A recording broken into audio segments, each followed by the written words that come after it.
Assalamualaikum warahmatullahi wabarakatuh. Waalaikumsalam warahmatullahi wabarakatuh. Salam sejahtera buat kita semua. Shalom, Om Swastiastu, Namo Buddhaya, salam kebajikan, Rahayu. Kembali lagi bersama saya Dima Deatnyani dalam agenda podcast Semansa. Semoga teman-teman semua yang ada di sana dalam keadaan baik, sehat, dan selalu berbahagia. Teman-teman semuanya, hari ini kita kedatangan teman-teman istimewa dalam agenda kita, yaitu memperingati Hari Pendidikan Nasional. Bersama saya sudah hadir 4 siswa terpilih di Semansa. Boleh kenalan ya? Salam dulu. Halo semuanya. Oke, silakan kenalan. Saya Herlambang Ridho Sugiana dari kelas 10C. Manggilnya siapa? Saya biasa dipanggil Ridho. Oke, kita panggil Kakak Ridho. Kakak Ridho ini prestasinya apa ya? Prestasi Yang saya tertinggi.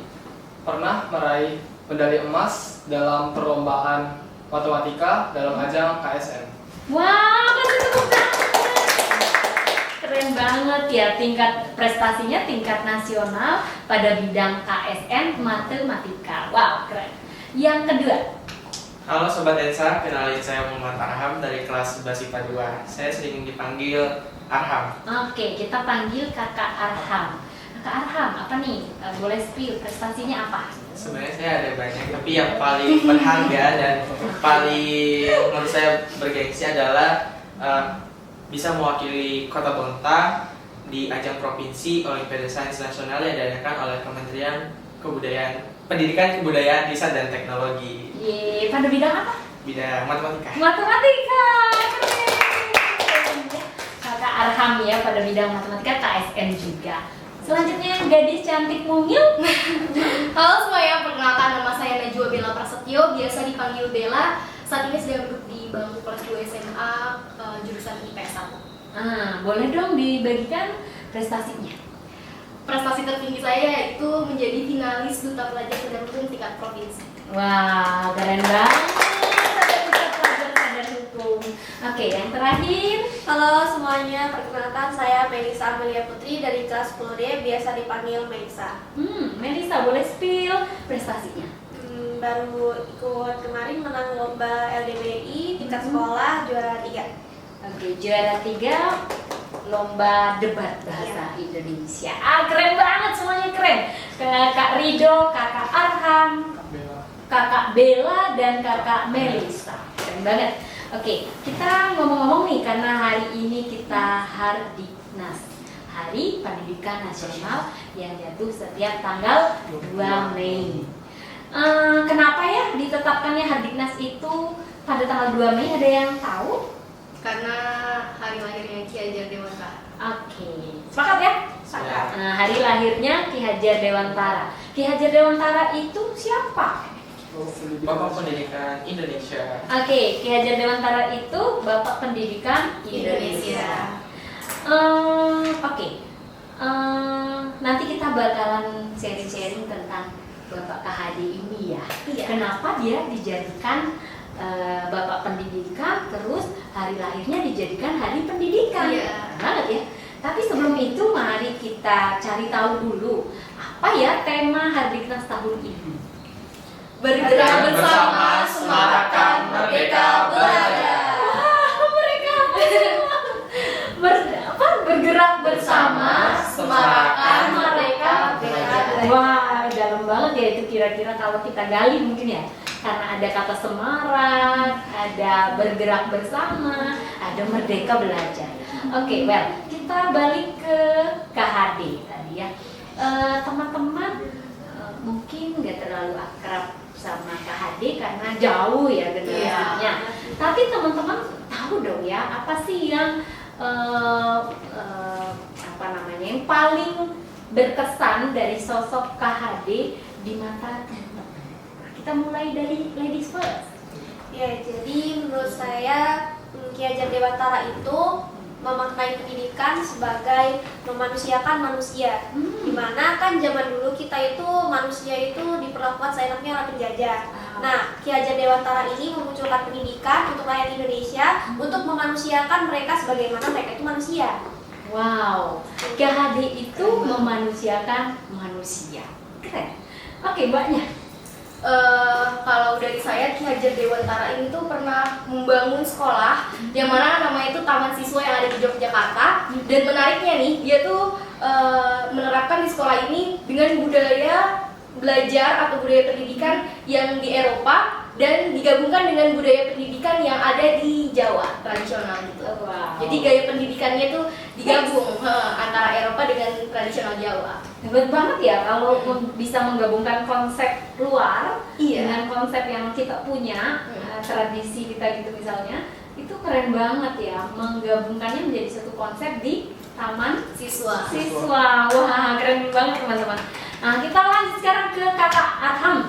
Apa nih Kakak Arham? Pasti kalian sering dengar tentang semboyan dari Ki Hajar Dewantara kan? Tuturi Handayani. Tapi ternyata ada 3 nih slogannya teman-teman. Jadi ada Ing Narso Singtolodo, Singtolodo.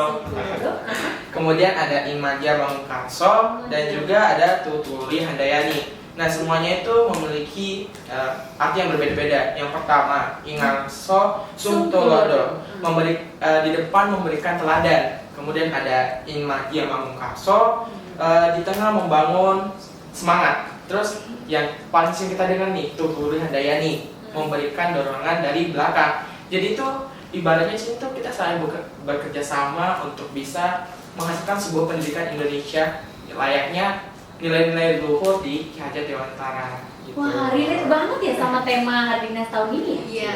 Relate ya? Karena dia bergerak bersama gitu ya, dan menyemarakkan merdeka ya tentunya. Kenapa merdeka? Karena ini tadi bilang memanusiakan Manusia. Alright. Kalau Kak menurut Rido? saya itu Ki Hajar Dewantara itu ada kodrat alam dan kodrat zaman. Wow. Kodrat alam itu berkaitan dengan kekuatan potensi yang dimiliki peserta didik, berkaitan dengan alamiah Sifat alamiahnya. Iya. Oke. Sedangkan kalau kodrat zaman itu lebih berkaitan dengan keadaan sosial budaya yang harus disesuaikan dengan perkembangan zaman. Keren banget ya. Wah, saya jadi banyak dapat ilmu ya dari teman-teman. Ada kodrat alam, kodrat zaman, kemudian ada Ing Narso Singtolodo, Ing Madya Mangunkarso, Tuturi Handayani. Saya juga tahu Taman Siswa dari Bella, dan terakhir dari Melisa saya tahu memanusiakan manusia. Wah, ternyata KHD ini begitu dalam di kalian ya. Sampai kalian tahu tentang bagaimana KHD membangun pendidikan di Indonesia. Keren banget. Oke, teman-teman, hari ini nih kita balik lagi ke Hardinas ya. Hari ini nih kita pakai pakaian adat ke sekolah untuk acara. Kenapa ya? Ladies sudah pas. Kakak Rida duluan. Kenapa Kak? Kita pakai pakaian adat nih ke sekolah nih, upacara. Di sini tuh untuk lebih mengenalkan budaya yang kita miliki kepada orang. Untuk secara akademis, di mana kita dapat mengetahui berbagai budaya yang ada di Indonesia. Mengenali berbagai budaya melalui pakaian mereka hari ini. Oke. Jadi kita tahu bahwa semenjak Nadiem Makarim menjabat sebagai Menteri Pendidikan, kita sering pakai ini nih, pakai adat. Nah, karena Pak Nadiem Makarim kan yang mewujudkan kurikulum merdeka ini kan teman-teman. Nah, jadi pakaian adat ini itu adalah lambang dari Merdeka Belajar. Mengapa? Karena Merdeka Belajar itu adalah kurikulum khas Indonesia. Jadi dia mengkolaborasikan antara pendidikan dan kebudayaan. Bagaimana caranya agar pendidikan itu bisa merata di kehidupan masyarakat, bisa mencapai titik dasar dari kehidupan itu sendiri. Jadi ibaratnya akar itu kita kokoh gitu. Kita bisa menggunakan itu untuk kehidupan kita sehari-hari, untuk menjalani kehidupan sehari-hari. Oleh karena itu, pakaian adat itu merefleksikan bahwa Merdeka Belajar itu dapat beradaptasi dengan lingkungan masyarakat. Wah, keren banget. Oke, Bella, menurut Kakak Bella apa nih? Kenapa kita berpakaian Ada Hari Hardiknas. Nah, menurutku tuh pendidikan itu hidup di masyarakat dan pendidikan itu harus mengapresiasi apa yang hidup di masyarakat tersebut. Wah. Nah, seperti yang kita ketahui Indonesia tuh terkenal dengan berbagai macam suku, adat, budaya yang hidup di masyarakat itu. Jadi pendidikannya itu harus mengapresiasi budaya kita, adat istiadat kita, ras dan lain sebagainya, segala perbedaan yang ada dan kita kemas dalam Hardiknas ini. Jadi Hari Pendidikan Nasional ini harus mengapresiasi budaya kita. Jadi kita harus memakai pakaian adat di sini. Keren. Oke, Melisa. Pakaian adat di sini itu mengenalkan kita bahwa pelajar di Indonesia itu nggak cuma berasal dari suku yang sama, tapi suku yang berbeda-beda. Seperti yang sudah dikatakan tadi, Indonesia itu ramai sukunya, jadi nggak cuma satu organisasi atau satu perorangan aja, jadi itu ramai. Jadi keramaian ini tuh patut dihargai, patut diapresiasi dan diterapkan. Diterapkannya dengan kita pakai pakaian kayak gini, warna-warni, nuansanya jadi ceria, nggak monoton gitu. Oke, ya. Saya juga pernah mendengar adab dulu baru ilmu. Nah, Ya. Jadi ketinggian adab seseorang adalah kemampuannya untuk mengapresiasi. Hari ini kita banyak mengapresiasi karena kita lihat berbagai macam budaya ya yang ditampilkan melalui pakaian. Wah, keren banget hari ini ya. Jadi sekali jalan bisa dapat banyak ilmu. Oke, teman-teman, teman-teman kan adalah boleh dibilang itu bagian penting dari pendidikan karena teman-teman adalah peserta didik ya yang istilahnya dijadikan objek untuk belajar. Nah, dulu ketika orang belajar itu murid adalah objek. Sekarang berubah, murid adalah subjek yang belajar. Menurut teman-teman sebagai subjek belajar, apa sih yang bagus, apa sih yang unggul, yang keren dari pendidikan kita di Indonesia? Boleh dulu Kak Arham? Kan kurikulum sudah berbeda nih dari K13 menjadi kurikulum Merdeka. Nah, tadi yang sudah dibilang oleh Melisa bahwa Merdeka itu memanusiakan manusia. Nah, itulah mengapa Merdeka Belajar ini tuh bisa memanusiakan manusia karena setiap manusia itu pastinya tidak memiliki kemiripan yang sama. Meskipun dia kembar siam, pasti ada hal yang membedakannya. Dan itulah yang ditujukan oleh Merdeka Belajar, di mana Merdeka Belajar itu berusaha untuk menggali potensi dan bakat minat dari setiap siswanya. Nah, kemudian dari sistem ini kita itu diharapkan untuk bisa mengenal banyak hal. Tidak seperti saya dulu K13, berbeda dengan dua orang ini yang merupakan kurikulum Merdeka. Nah, di K13 kita IPA, IPS, bahasa. Jadi kita hanya belajar tentang biologi, fisika, kimia, tapi kita nggak belajar mengenai bumi seperti geografi, kebumian, sosiologi, ekonomi. Nah, itulah kenapa kita nggak bisa mengenal hal, tapi kita bisa fokus terhadap satu hal. Nah, berbeda dengan di Merdeka Belajar, dulu saya pernah baca mengenai butterfly effect. Nah, di butterfly effect ini itu satu hal kecil di Amerika ataupun kepakan sayap di Amerika itu bisa membuat topan di Cina. Nah, itulah ibaratnya bahwa hal kecil itu bisa membuat sesuatu yang besar. Ketika kita bisa belajar banyak hal, kita bisa, kita juga kenal sosiologi, kita juga kenal biologi, kita juga kenal ini. Artinya kita dikenali banyak potensi, kita tidak terkotak-kotakan. Kita dulu mungkin kita nggak kenal banyak hal, tapi dengan adanya Merdeka Belajar kita itu bisa mengenali banyak hal, bisa belajar sosiologi, biologi. Jadi kita kita ada potensi di sini. Nah, dari mengenali hal-hal yang sedikit ini, kita juga nanti pada ujungnya Merdeka Belajar diminta untuk bisa menentukan potensi kita apa. Nah, itulah tujuan dari Merdeka Belajar, bahwa kita tuh diminta untuk mengenali diri kita sendiri, potensi apa yang kita miliki, bakat apa yang kita miliki, kemudian prestasi apa sih yang bisa kita munculkan dari diri kita. Nah, gitu. Dan juga dari pengenalan hal-hal itu bisa menjadi bekal kita di masa depan nanti. Oke, jadi menurut Kakak Arham nih, keunggulan pendidikan Indonesia itu karena ada ruang kesempatan bagi semua orang untuk mengembangkan apa yang ada di dia, apa yang ada di dalam minat dirinya ya. Oke, kita ke Kakak Melisa. Keunggulan pendidikan di Indonesia ini dia pengetahuannya beragam.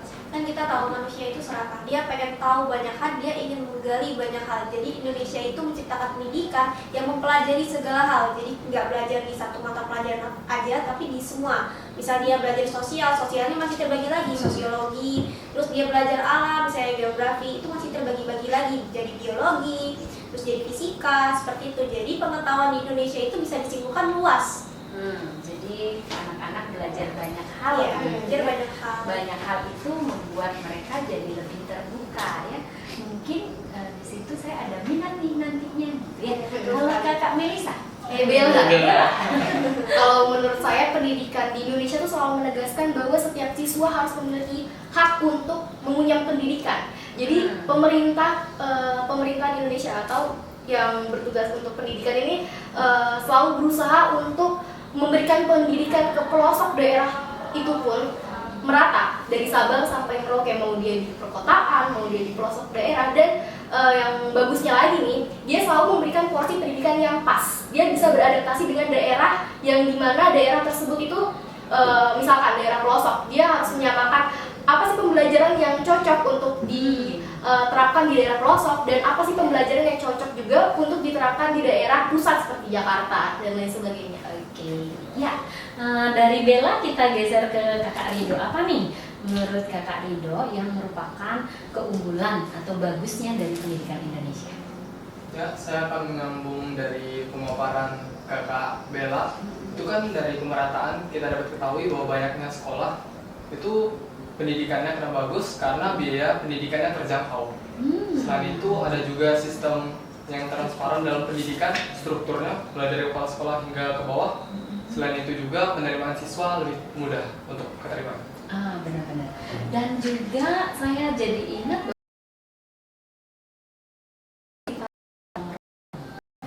Ya, jadi kita bergotong royong untuk membangun pendidikan.